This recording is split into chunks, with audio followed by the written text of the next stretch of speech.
This season of giving, some local nonprofits helping survivors of abuse are calling on the community for support. Advocates say the demand for their services are growing. But it's happening amid a decrease in funding and donations. Derek Kay spoke with local resource centers about the critical need.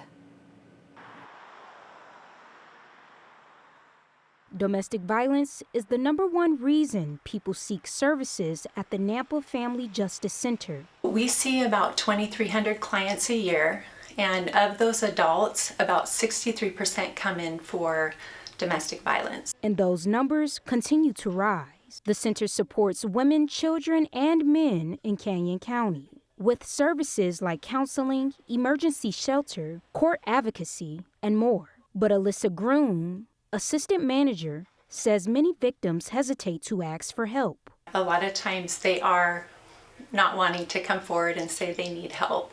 Unfortunately, a lot of people think they have to pull themselves up from their bootstraps. The Bureau of Justice Statistics reports that more than 5 million Americans experienced domestic violence in the last 5 years. According to the FBI, domestic homicides more than doubled between 2019 and 2024, from nearly 1,100 to almost 2,400 cases. When victims try to leave a relationship, oftentimes that's the most dangerous time for them, because when they try to leave, that is taking that power away from that other person. And so that's why it's so important, if somebody's wanting to flee a domestic violence relationship, that they come and talk to our organization or other domestic violence organizations so we can safety plan around that. Faces of Hope provides safety planning as well.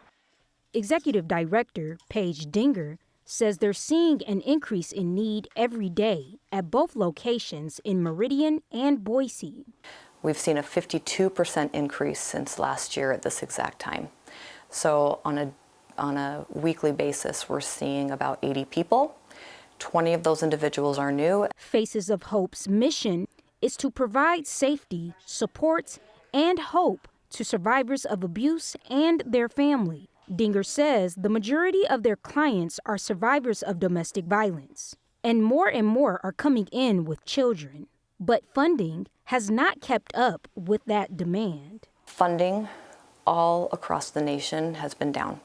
Over 55% of nonprofits are saying that funding from the federal government, but even just donations, are down. Dinger says Faces of Hope may have to close their Meridian office because of the funding shortfall, but they'll continue to show up for survivors.